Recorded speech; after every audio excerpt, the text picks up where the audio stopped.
I don't think we really know what plans Ignatius had if he was going to stay in the Holy Land in that time when he went there on pilgrimage and then was basically kicked out of the Holy Land by the Franciscan guardians. But on his way back from there, whatever plans he might have had, he decided that his work should be to help souls. And he realized that he wasn't prepared for that he probably needed to be ordained.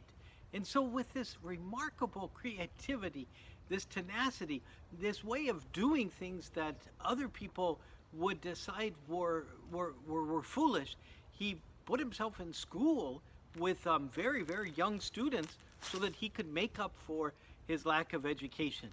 Now, most normal people would have said, I don't have the preparation for this, God must want me to do something else. But not Ignatius. First was, God has placed this in my heart to help souls. And so now I need to find the way to do that, no matter how unusual it may look to other people. And there he was with very young boys learning Latin. And then throughout his career, he was probably always the oldest one in his class, and often by quite a number of years. But the Lord had placed it into his heart, and he was going to fulfill what the Lord had asked him to do, and nothing was going to stand in the way. What tenacity, but also what creativity, and what ability to ignore what other people would think and do what he felt God was asking him to do. Now, as we face this coronavirus, and here in this place over Tiro, where we are supposed to help souls, we need that creativity of Ignatius. We need that tenacity, new ways of doing things, I'm convinced. And so I look to him for inspiration now, the wisdom that he gives us in saying, don't be limited to what has been done. Don't be limited to even what other people are doing. Open your eyes, because God has placed you in this place to help souls.